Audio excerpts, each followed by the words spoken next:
Bon, bonjour, donc nous sommes au Week-end de la Liberté, le 8e du nom, qui est organisé par le Cercle Frédéric Bastiat, qui est une manifestation des libéraux, donc qui cette année a été particulièrement dense, particulièrement intéressante, parce qu'il y avait vraiment des conférenciers de très haut niveau.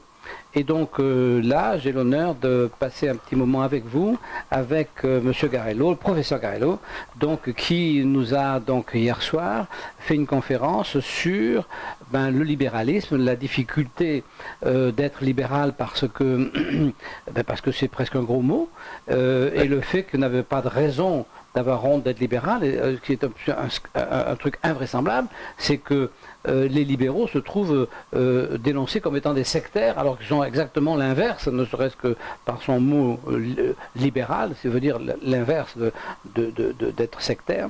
Et donc, le professeur Gallo nous a expliqué, avec beaucoup de conviction, que, un, nous n'avions pas honte d'être libéral, et que, deux, il fallait que nous défendions nos idées de libéraux. Alors, comme ce petit moment que nous passons ensemble est juste fait pour vous donner une idée de toute la conférence qui a été donnée, qui est filmée et qui va être sur le site, qui dure un petit peu plus d'une heure, alors on va résumer rapidement pour que nos amis comprennent ce qu'ils vont voir quand ils vont s'asseoir pour une heure et regarder tout ce que vous avez dit hier soir, qui est tout à fait passionnant.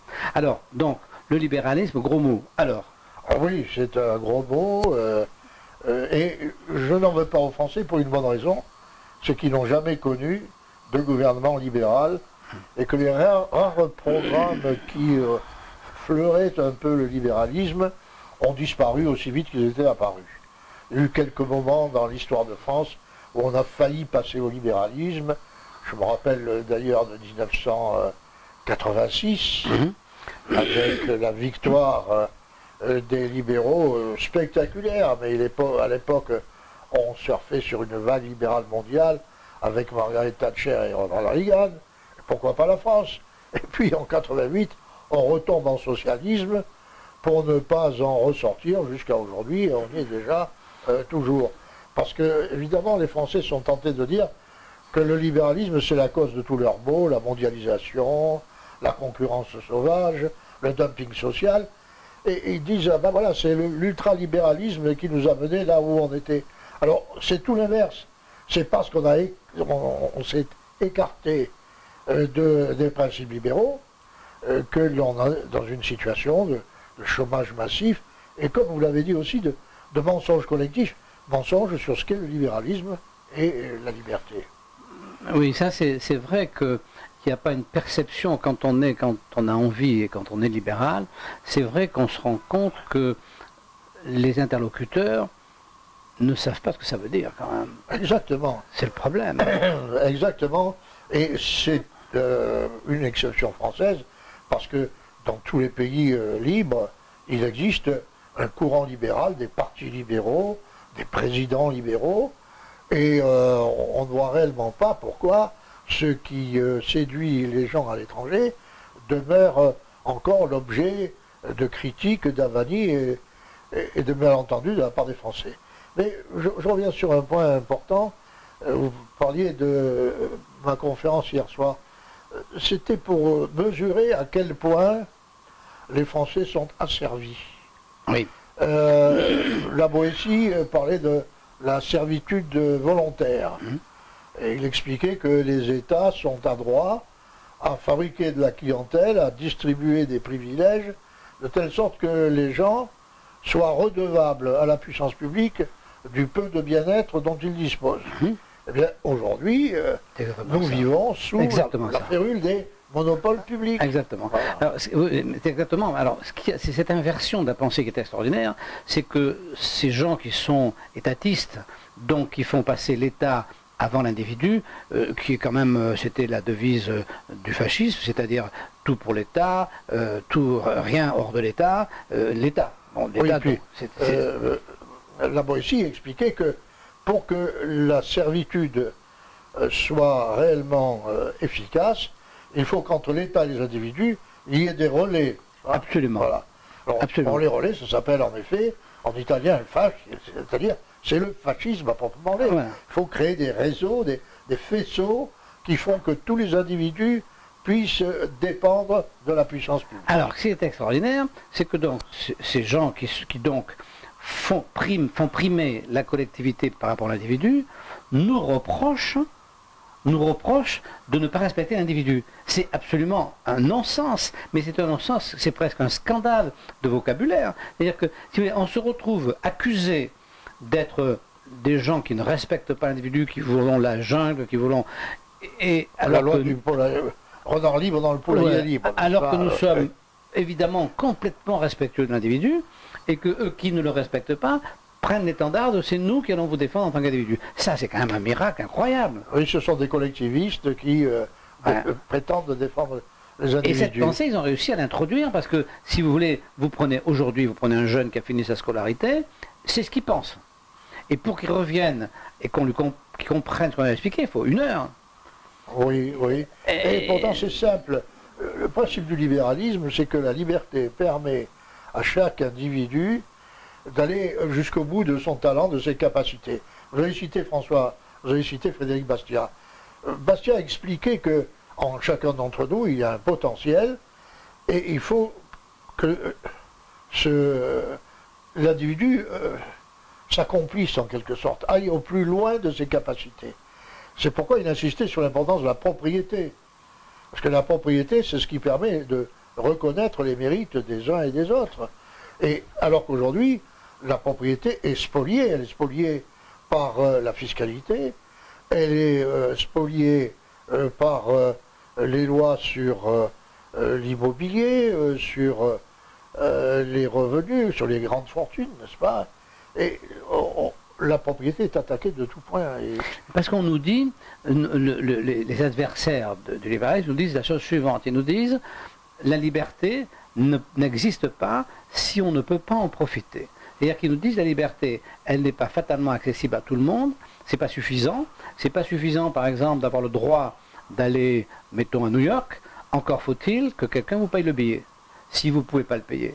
Donc être libre, c'est pas avoir le droit d'aller à New York. Être libre, c'est faire en sorte que vous ayez un billet pour aller à New York. Mais ça, c'est pas possible, c'est absurde.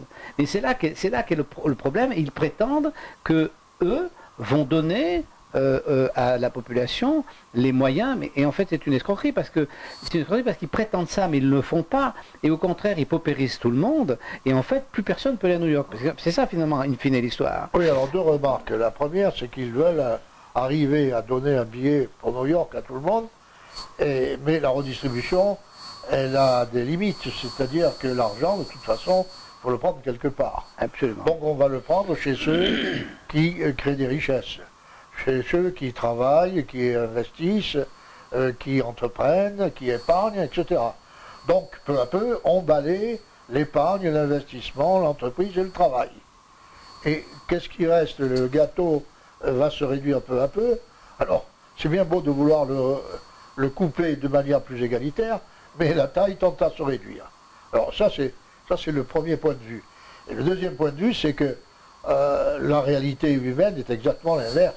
Si vous voulez que le gâteau gonfle et que la plus petite part soit beaucoup plus importante aujourd'hui que ce qu'elle était hier et avant-hier, eh bien, il faut qu'on favorise le travail, l'épargne, l'investissement. Oui, mais c'est ça le problème. Bien sûr. Bien sûr. Et la liberté, ça n'est rien d'autre, encore une fois, que la possibilité d'aller plus loin dans ses capacités. Alors, c'est pas pour son propre plaisir, c'est pas pour sa propre satisfaction, c'est parce qu'on ne montre ses capacités qu'au service des autres. Qu'est-ce que c'est que le marché? C'est la recherche des besoins à satisfaire. Et je réussis dans mon entreprise ou dans mon activité personnelle dans la mesure où je suis utile et efficace et où je rencontre ce que les autres attendent de moi. Le marché n'est pas quelque chose d'égoïste. On dit toujours c'est l'intérêt personnel, etc. Mais votre intérêt personnel, vous ne pouvez le satisfaire que si vous satisfaites aussi le besoin de quelqu'un d'autre. Évidemment. Bon, sinon, vous ne pouvez pas vendre. Bien sûr, c'est l'histoire du boucher ou du boulanger. C'est le consommateur qui commande. Ça, c'est certain. Toute la chaîne humaine part du consommateur. Exactement. Au lieu de se mettre dans la peau des besoins individuels, on se met du côté des producteurs. Mais s'ils produisent des choses qui ne servent à personne et qui, au contraire, inhibent l'initiative, C'est les usines de l'URSS. Voilà. Eux qui fabriquaient des produits qui intéressaient personne. C'est le plan, en règle générale, c'est le plan. Exactement. Ouais. Quelqu'un a dit, je crois que c'est Daniel, qui est un historien de l'économie, qui a dit au fond, la France est le seul pays où la planification soviétique est réussie. Oui, il y a eu ça. Voilà. Oui. Et il y a une autre citation récente, elle a été évoquée par Jean-Pierre Robin dans un article du Figaro. Il a trouvé une citation de Karl Marx, 1869, en disant la France est le pays le plus socialisé d'Europe, parce que c'est le pays le plus étatisé, et il disait déjà, les gens sont asservis, ils sont contrôlés, ils sont surveillés, et ils ont conclu, l'étatisme, c'est le stade suprême du socialisme. Oui. Donc on est allé au-delà du socialisme, c'est l'étatisme. Et ça, c'est pas nouveau, malheureusement. Alors, moi, j'avais été... Alors, je vais vous raconter quelque chose. Je parle en tant qu'élève, là. Hein. Vous êtes professeur. Alors, j'ai cru comprendre, et vous me direz si je me suis trompé, j'ai cru comprendre chez von Mises que... il disait que la bureaucratie, parce que tout le monde dit la bureaucratie, il disait la bureaucratie, on ne peut pas y échapper. Le problème, c'est dans quel sens elle fonctionne. Si la bureaucratie est aux ordres du pouvoir en haut, elle va transmettre des ordres en bas et elle va faire donc des assujettis qui seront en bas. Mais si elle est dans l'autre système, si elle part du consommateur, elle va retransmettre en haut les émotions et les volontés du consommateur et elle va être utile donc aux dirigeants, donc d'entreprise par exemple, c'est-à-dire qu'il faisait la différence entre une bureaucratie d'État qui est là pour transmettre des ordres et donc en bas mettre la servitude, et la bureaucratie de l'entreprise qui est là pour transmettre des désirs des consommateurs et qui donc est bénéfique aux dirigeants. Je comprends bien l'opposition entre le top-down et le bottom-up. Bon, je doute que Mises s'est réellement employé, ou ça a été une mauvaise traduction, parce que le terme bureaucratie implique justement une certaine souveraineté, un certain pouvoir que détient le bureaucrate sur celui à qui il a affaire. Ce que je crois, Mises a expliqué, c'est que il y a un intermédiaire entre l'action individuelle, l'action humaine et le bien commun ou les intérêts collectifs, qui est le marché. Cette bureaucratie à laquelle vous faites allusion, c'est en fait les signaux... Un des rouages du marché. C'est les signaux que le marché transmet pour aiguiller. Si une bureaucratie veut dire aiguiller, guider, je suis d'accord avec vous. C'est une bureaucratie. On appelle encore cela de la cybernétique, n'est-ce pas? C'est comment circule ou la coordination. Le marché est un processus de coordination. Oui, c'est le mot bureaucratique que j'ai du mal à traduire. Voilà, alors bureaucratie, à la bureaucratie d'État, il faut opposer la coopération du marché. Voilà. Mais bien sûr, la bureaucratie d'État, c'est le pire de tout. Ah bah oui, alors on a bien vu pendant ces 2 jours... il y en a quand même 6 millions et quelques. Oui, non, mais c'est l'horreur. Parce qu'on compte toujours les fonctionnaires d'État, de collectivité régionale, l'hospitalier, mais il y a les entreprises publiques, il y a toutes les entreprises qui ne travaillent que sur les marchés publics, ainsi de suite. Et tout ça, ça correspond à une armée de fonctionnaires au sens large qui est de 6 millions. Oui, et alors l'erreur que font les gens, et on l'a bien vu pendant le week-end, quand par hasard quelques-uns expriment une souffrance qu'ils ont eue à cause de ce système, quelque part, ils ont une pudeur par rapport à cette souffrance, et quelque part, ils ont l'impression que c'est une exception. C'est ça qui est terrible. C'était comme ça chez Staline. Les gens disaient, si ils étaient mis en prison, toute leur famille, ils disaient, si Staline était au courant, il ne pourrait pas faire ça, désignant les exécutants. Et en fait, l'ordre venait de Staline. Donc, si vous voulez, là, c'est un peu pareil. Le système est oppressif. Les gens sont victimes de tel ou tel fonctionnaire qui ne fait jamais que remplir la mission oppressive pour laquelle il est payé. Et les gens disent, mais celui-là, je suis tombé sur un mauvais fonctionnaire, et si j'étais tombé sur un gentil, j'aurais aucun problème. Ils ne font pas la liaison entre le problème, la souffrance que leur apporte le système, et ils pensent que c'est un souci strictement individuel, un problème d'homme, alors que c'est un problème de structure. Oui, tout à fait. Il y a de la délation, hein. On a employé l'expression pour les régimes totalitaires communistes, mais aujourd'hui la délation À délation directe, on va arriver à faire poursuivre quelqu'un devant le fisc, parce que anonymement et téléphoniquement, quelqu'un a dit ce monsieur a fraudé. Et il y a toute une jurisprudence qui autorise, et toute une réglementation qui autorise les inspecteurs du fisc à venir chez vous à 6 h du matin et puis à fouiller dans vos papiers, sur dénonciation. Moi j'étais victime d'une dénonciation il y a quelques années, quand c'était un peu plus flamboyant au point de vue des idées libérales en politique. J'avais des amis qui étaient dans les impôts locaux qui m'ont dit « Ah ben si c'est un inspecteur de Paris qui est venu chez toi, tu peux être sûr que c'est sur délation. » Voilà. Alors la délation c'est bien, si je peux m'exprimer ainsi, mais il y a encore plus grave, c'est qu'on réduit les gens au silence. Alors ils peuvent le réduire par peur d'être dénoncés, mais ils peuvent se résigner au silence, simplement parce qu'ils sont en dehors de la pensée unique. Alors le terrorisme intellectuel en France, c'est quelque chose d'extraordinaire. Pascal Salin a été président du jury d'agrégation des facultés de droit et de sciences économiques il y a quelques années. Ça a été le seul libéral président du jury depuis 1968. Et il faut voir les attaques qu'il a reçues de tous les côtés, dans tous les journaux. Parce qu'on a dit il va agréger que des économistes ultralibéraux. Total, il y en avait 5 ou 6 sur 25, c'est pas beaucoup. Mais vous voyez, vous n'avez pas le droit de vous écarter du chemin. La jeunesse n'est informée et enseignée que de cette pensée unique, qui est une pensée collectiviste, dirigiste, étatiste. Mais on voit bien que dans une manifestation comme celle d'aujourd'hui, on voit bien que les jeunes qui arrivent, c'est un peu par hasard, il n'y en a pas beaucoup, et on voit bien que pour comprendre qu'il y a un autre système, il faut avoir un peu de bouteille, parce qu'il faut arriver à conceptualiser pourquoi ça ne marche pas, pourquoi on donne autant de souffrance, et qu'est-ce qu'il pourrait y avoir à la place. Mais c'est un vrai travail de recherche, parce que comme on ne vous l'a pas appris, comme on vous a pas... Alors, l'éducation nationale, enfin l'instruction quelle qu'elle soit, passe complètement à côté de gens comme Bastia, enfin, ce type de pensée n'est pas enseigné. Quand c'est pas enseigné, ça veut dire qu'il faut l'apprendre tout seul. Et l'apprendre tout seul, c'est pas gagné. Parce qu'il faut faire des recherches, il faut se poser des questions, il faut arriver à dire ben, pourquoi ça va pas, où est le problème, enfin, c'est pas du tout évident. Donc, si vous voulez, effectivement, si ce pays était intellectuellement honnête, les choses seraient sur la table. Et on dirait aux gens, ben voilà. Il faudrait qu'il y ait une concurrence entre écoles et entre universités. Pourquoi est-ce qu'aux États-Unis, il y a des idées de toutes sortes qui fusent de toutes parts? Simplement parce que vous avez le choix entre des universités, et que c'est la concurrence à long terme qui identifiera quelles sont les meilleures universités.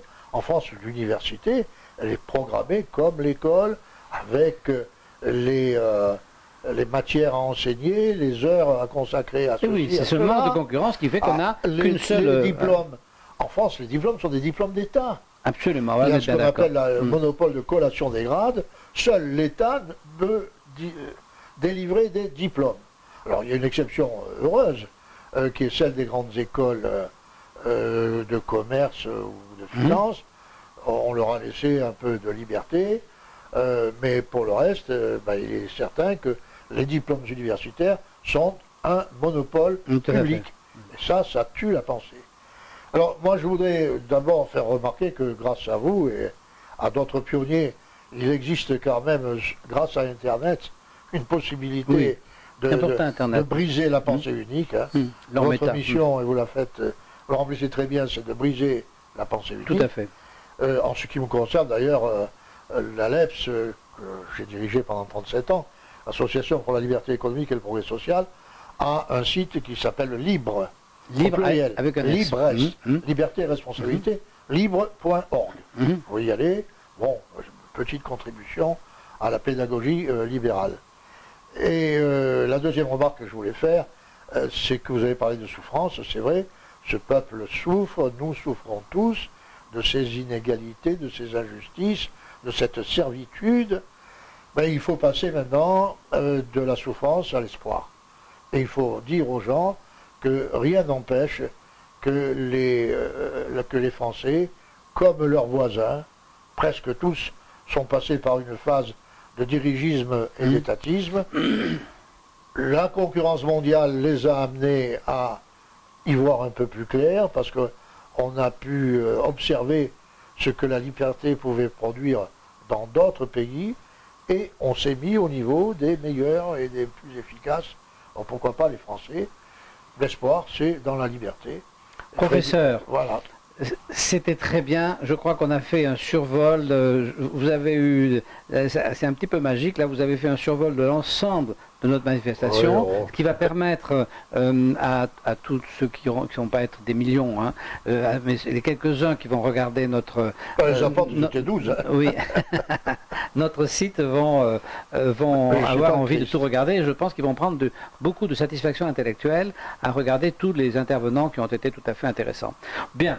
Eh bien, écoutez, merci en tout cas de votre disponibilité pour cette passion que vous avez, intellectuelle, d'être toujours présent, toujours prêt à accepter un interview. Merci beaucoup et puis à bientôt. Donc on dit au revoir et à bientôt à nos amis. Au revoir.